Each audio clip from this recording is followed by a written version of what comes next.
Bonjour à tous et à toutes et merci d'être une nouvelle fois avec moi pour parler donc aujourd'hui de l'audition libre. Alors, ça va un petit peu changer des mots que j'utilise d'habitude, hein, mesures coercitives, privation de liberté, etc., etc. Là, on est dans quelque chose d'un peu plus soft, même si cette audition libre, elle concerne quand même uniquement les suspects, donc des personnes qui sont suspectées d'avoir commis une infraction délictuelle ou criminelle. Bon, je pense que pour les infractions criminelles, on ne doit pas beaucoup utiliser l'audition libre, mais c'est quand même une possibilité. Alors, cette audition libre, donc, elle concerne les suspects et elle concerne les cadres d'enquête dont on a déjà parlé, c'est-à-dire l'enquête de flagrant délit, l'enquête préliminaire et l'exécution d'une commission rogatoire dans le cadre d'une information judiciaire. Donc, elle est libre parce que la personne va venir librement au commissariat ou à la gendarmerie sur convocation donc d'un enquêteur qui peut être un officier de police judiciaire ou un agent de police judiciaire.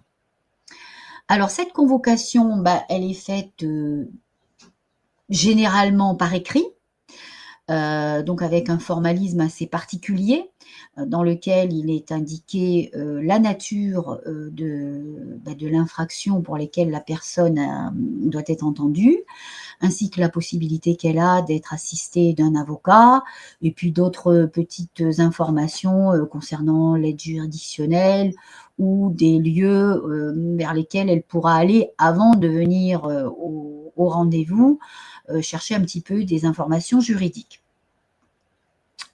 Voilà. Donc elle peut être également faite par courriel. Donc déjà, il faut avoir l'adresse mail de la personne pour pouvoir lui envoyer une convocation par courriel. Donc elle aura le même formalisme que la convocation papier. Par SMS, alors là, enfin bon, c'est des possibilités, hein. Bon, moi je suis très sceptique sur ces petites choses-là. Je me dis quand même, une convocation dans un commissariat ou une gendarmerie par SMS, voilà, je trouve pas ça très sérieux, mais bon, c'est comme ça. En tout cas, moi je recevrais ça, j'aurais largement des doutes, hein. Et puis, par un appel téléphonique. Donc, voilà. Alors bon, l'appel téléphonique, c'est quelque chose, on n'est pas en face de la personne, on ne sait pas qui répond. Je trouve pas ça, toujours très, très adapté non plus. Bon, après ça, c'est vraiment des façons de voir qui sont très personnelles. Bon, moi, j'étais une procédurière, j'étais assez, réglo. Donc c'est des choses, qui se sont évidemment développées, hein, avec les moyens, techniques, actuels. Mais bon, voilà, moi une bonne convocation papier, j'en ai fait un paquet et d'ailleurs, il y a quoi? Il y a peut-être une dizaine d'années qu'elle, peut-être un peu plus même, que cette convocation, elle a ce type de formalisme. Mais moi, pendant au moins 20 ans, peut-être 25, j'ai envoyé des petites convocations, mais c'était n'importe quoi, quoi. Enfin n'importe quoi, c'était basique, quoi. Je mettais mon nom, commissariat, vous êtes convoqué, tel jour à telle heure, et puis on mettait pas pour quel type d'infraction, hein, c'était pour enquête judiciaire, je sais même plus ce que je mettais, hein, voilà. Donc c'était très léger. Voilà, voilà. Bon, donc aujourd'hui, c'est quand même un peu plus solide. Bon, notre personne, elle est obligée de déférer une convocation. Alors, elle est libre, c'est une audition qui est libre, hein, mais la convocation, il faut quand même, la convocation est obligatoire, hein, il faut répondre à une convocation de police ou de gendarmerie. Et on peut toujours appeler, hein, si on est embêté dans son emploi du temps et qu'on n'est pas libre, on peut toujours appeler l'enquêteur, surtout s'il a mis son nom. Normalement, il a mis son nom sur le document et ses coordonnées pour lui demander si c'est possible de déplacer. Donc ça peut se faire, il y a pas de souci. Donc, eh ben, cette personne suspectée va venir donc à l'heure dite. Elle sera accueillie normalement, elle sera mise en attente dans la salle d'attente normale, hein. On est vraiment, comme je le disais, sur pas de coercition. Donc, elle vient librement et elle est en attente comme tout le monde. Voilà. Donc, le policier ou le gendarme, enfin l'enquêteur en tout cas qui l'a convoquée, va essayer en principe de la recevoir à l'heure indiquée. Voilà. Et donc, elle sera reçue dans le bureau de cet enquêteur et qui va dresser un procès-verbal de cette audition. Voilà. Là aussi, c'est très, il y a un formalisme dans le sens où dès le départ, il va lui indiquer qu'elle est entendue dans le cadre de telle infraction commise tel jour à tel endroit et donc qu'elle a alors elle a plusieurs droits, hein, le droit d'être assistée, par un avocat, il va le répéter, le droit de parler, le droit de se taire, le droit de répondre aux questions et le droit également de s'exprimer, librement. Donc il y a quand même, pas mal, de droits et qu'elle, je pense que c'est indiqué ça aussi, qu'elle est entendue librement et donc elle peut quitter le service, quand elle veut. Voilà. Donc, ensuite, on commence, l'audition et alors ça va être d'abord très généraliste, hein, l'enquêteur va lui poser la question: «Est-ce elle a été informée de cette infraction? De quelle façon? Qu'est-ce qu'elle peut nous en dire?» et cetera et cetera. Et puis ensuite, évidemment, le fait de la laisser de la laisser parler de façon, générale et librement, c'est un test, hein, pour voir si cette personne va passer tout de suite, pas aux aveux, mais si si elle est honnête ou pas, hein. Et puis parce qu'évidemment, si elle est là, c'est qu'il y a des indices, hein, quand même, qui lui sont pas favorables. Et donc c'est pour savoir si elle va rentrer tout de suite dans, l'approche de la vérité ou si elle ne va pas le faire et si elle va mentir. Donc ensuite, il y aura des questions et qui vont de plus en plus se refermer sur, les indices que l'on a, recueillis, précédemment, donc dans le cadre de l'enquête, que ce soit, avec la victime, que ce soit, sur les constatations, que ce soit, l'analyse des caméras, vidéo qui ont pu la filmer et cetera et cetera. Donc ça va se resserrer. En fait, c'est un peu comme un entonnoir, une audition de suspect, on commence très large et puis on va vers la vérité, quoi, hein. Voilà. Il faut quand même savoir que, je l'ai déjà dit, mais l'enquête de police, elle est à charge et à décharge. C'est-à-dire qu'on peut avoir des éléments contre une personne et elle va pouvoir les justifier, et se dédouaner quoi, hein, de faire comprendre, hein, apporter les preuves comme quoi elle n'a pas commis cette infraction et elle est à charge, dans le sens où chaque élément qu'on va, recueillir, et bien, va amener vers, la suspicion de plus en plus forte de cette personne avec, l'amoncellement, d'indices probants, hein. Alors, quelque chose qui peut être, comment dire? À charge d'une personne, c'est des traces retrouvées sur place, des traces d'ADN ou des traces papillaires, hein, qui vont être retournées, qui vont être retrouvées, pardon, sur un lieu de cambriolage, par exemple, dans un magasin. On va avoir retrouvé dans la réserve, les traces de cette personne, que le vendeur, a priori, ne connaissait pas son nom, donc il a dit: «Mais non, moi cette personne-là, je la connais pas». Donc évidemment que cette personne est suspecte et puis, c'est peut-être un ouvrier qui est venu travailler sur l'armoire électrique ou sur de la plomberie ou un livreur et cetera et qui va justifier la présence de ces traces, sur les lieux de l'infraction et là, c'est un élément à décharge. La personne est innocentée. Voilà. Donc, être suspecté, c'est le statut de ce suspect, c'est quand même de bénéficier de la présomption d'innocence, fortement, hein et c'est l'amoncellement des indices qui, vont, affaiblir comment dire? Non, plutôt qui vont renforcer, la suspicion, pas affaiblir, la, la présomption d'innocence puisque, voilà, la présomption d'innocence, elle est levée à la suite du verdict d'un tribunal, hein. Voilà. C'est le tribunal qui dit: «Ben oui, vous êtes coupable». Voilà, tant qu'on n'est pas dit coupable par un tribunal, on est présumé innocent. Voilà, donc, pour poursuivre, donc quand on a énoncé tous les droits de cette personne, alors je vais quand même vérifier parce que j'ai quelques petites notes, que je vous ai bien tout dit. Bah voilà, oui, c'est parfait. Je vous ai tout dit sur les droits qui sont notifiés à la personne au début de son audition. Je vous ai indiqué comment se dérouler une audition libre.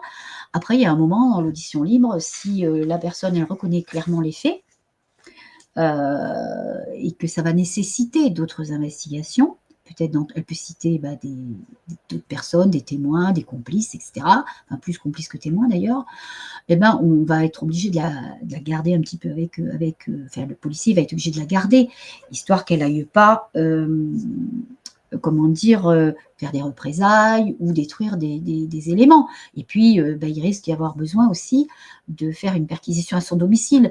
Donc, à ce moment-là, l'enquêteur va interrompre, va vraiment clôturer l'audition libre pour notifier à la personne son placement en garde à vue. Et donc la suite des investigations se déroulera dans le cadre de la garde à vue qui donnera la possibilité à cette personne de demander des droits, là aussi, l'avis à famille ou à employeur, l'examen médical et puis l'assistance d'un avocat. Et à ce moment-là, on ne pourra pas le réentendre tant que son avocat ne sera pas venu s'entretenir avec lui. Voilà. Donc, il est en garde à vue, donc changement de cadre juridique.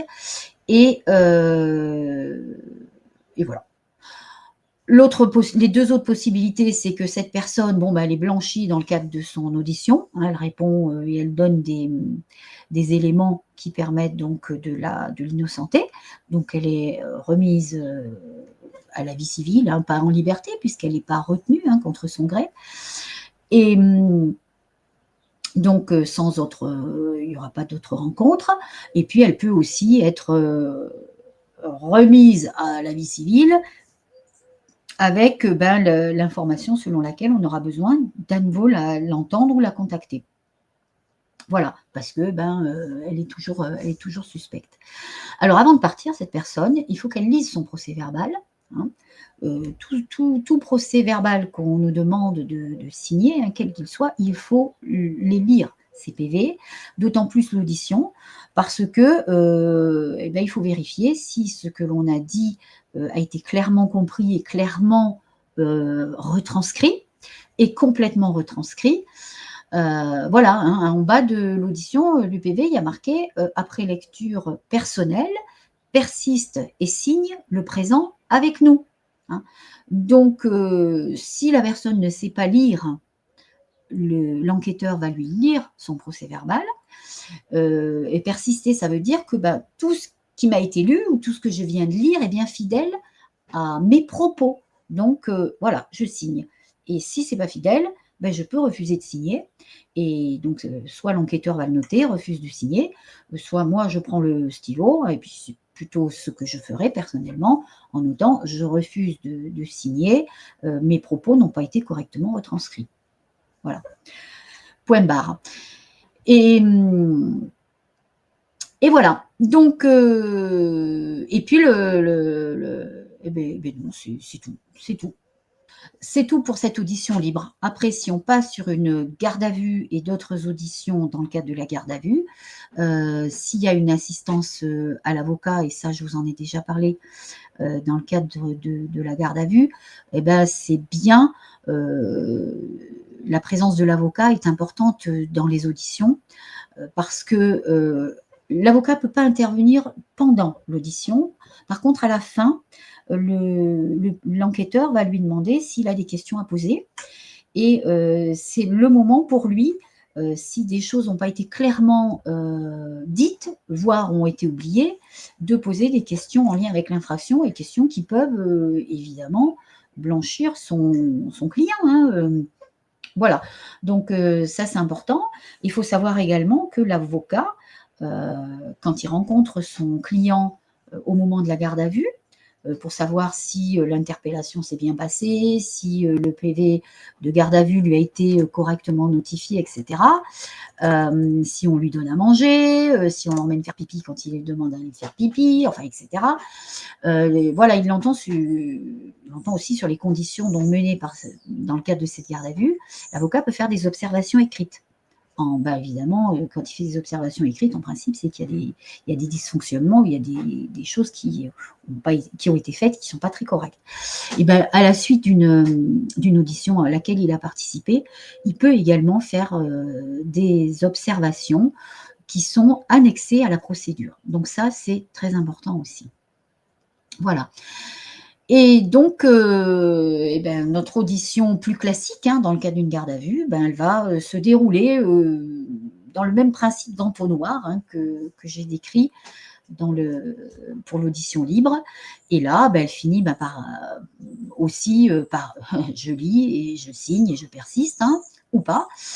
Et puis, si on est libéré à l'issue de la garde à vue, là aussi, il y a plusieurs possibilités, dont je vous avais parlé dans la capsule sur la garde à vue, hein. C'est une remise en liberté, claire, donc il n'y a plus de soupçon sur cette personne.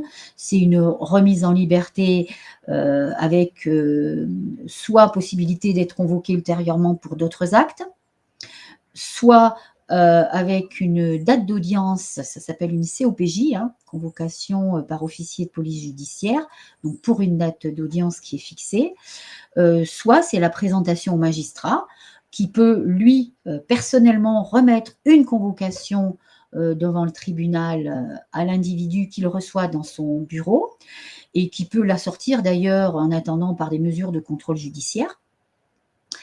Et enfin, la quatrième possibilité, c'est le fait d'être déféré, pour une comparution immédiate, devant le tribunal. Alors à ce moment-là, l'individu a le droit de demander éventuellement un report de l'audience pour pouvoir présenter sa défense, mais il peut être décidé par le juge de la détention et de la liberté de l'incarcérer, par mesure de garantie d'une bonne administration de la justice, notamment si on a peur que cet individu aille, faire subir des représailles à des témoins, à des complices et cetera. Donc, voilà ce que je peux vous dire sur, l'audition libre et puis un petit peu plus généralement sur l'audition. J'espère que j'ai été assez claire. Si vous avez des questions, n'hésitez pas à les poser dans les commentaires, hein, de cette, vidéo sur YouTube. Et puis, puisqu'on parle de YouTube, n'hésitez pas non plus à liker, à vous abonner à notre chaîne parce que c'est vous qui nous rendez visibles, hein. Et donc, on compte sur vous aussi. Et puis n'hésitez pas, d'une façon, générale aussi, si vous avez envie d'adhérer à Police pour la vérité, vous pouvez le faire. Notre association n'est pas, réservée, qu'au, personnel, des forces de sécurité, des pompiers. Elle est aussi ouverte à tous les citoyens qui, souhaitent, nous soutenir, ou faire partie de Police pour la vérité. Voilà, et à ce sujet d'ailleurs, peut-être aurons-nous, le plaisir de nous rencontrer prochainement, puisque dans le cadre de la grande famille et de l'université d'été rassemblante, je serai à la disposition du public le week-end du 13 et 14 septembre, dans un lieu, qui est encore inconnu aujourd'hui, mais qui se trouve, du côté de Castres. Et voilà, j'animerai un petit atelier sur les 2 après-midi et puis je serai vraiment à la disposition des personnes qui souhaitent, me rencontrer ou qui vont, me rencontrer, sans penser me trouver là ou qui ne me connaissent pas et qui ne connaissent pas encore Police pour la vérité. Donc voilà, nous serons à cette université d'été rassemblante et puis je vous rappelle, que je suis la marraine d'Angélique. qui est une victime des effets indésirables de l'injection qui devait protéger tout le monde du Covid et qui a détérioré sa santé. Angélique, ben, comme je le dis à chaque fois, est une maman de 6 enfants à l'époque, tout ça à sa charge. Aujourd'hui, elle en a encore 4 à sa charge et qui, pour garder son travail, a été contrainte par la médecine du travail. Et ça, moi, je tiens quand même à le dire, parce qu'il y a des médecins, cadres infirmiers de sa structure qui ont refusé de l'injecter parce qu'elle avait des intolérances à certains produits. Et c'est la médecine du travail qui lui a ordonné d'aller se faire injecter sous peine de perdre son travail. Donc, elle doit subir une expertise médicale au mois d'octobre qui permettra de faire le lien de cause à effet entre ces injections et son état de santé.